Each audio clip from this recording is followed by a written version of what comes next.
Good evening and thank you for joining us. I'm Axel Gumbel. Robin Wolfram has the night off. The case of Shiloh Hendrix is now in the hands of the jury. She's the woman facing disorderly conduct charges after she was caught on camera hurling racial slurs at a child in a Rochester park last year. ABC6's Kabidi Mutamba has been following this case from jury selection all the way to verdict watch right now and joins us now live with the latest. Kabidi?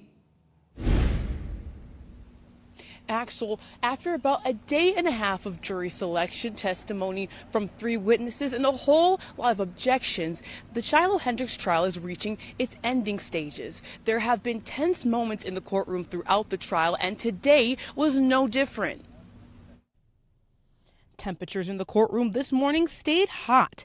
Judge Krista Daly and Hendrix's lawyer Brian Karalus got into it again, with Judge Daly warning Karalus that he could be held in contempt of court over disagreements about what evidence should and should not be allowed in court. But that did not slow this trial down. Today, the defense looked to hone in on the testimony of Shireh Jamali, the father of the child that was at the center of the incident.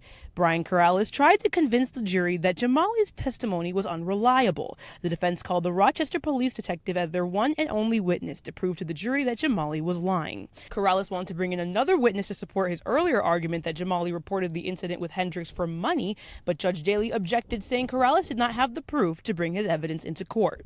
The state pointed out in response to Karalus that Hendrix had also raised money from this case after the incident in the park. At the core of this case is whether or not Hendrix's speech could be considered fighting words. The defense argues that this case has consequences beyond a guilty or not guilty verdict, and it's about free speech.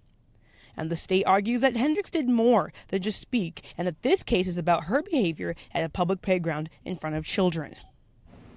In the end, Judge Daly told jurors to decide this case based on the evidence, not the lawyer's arguments. The jurors were handed the case at 1 p.m. 5 hours later, they have yet to return a verdict. Live in Rochester, Kabidi Mutamba, ABC6 News.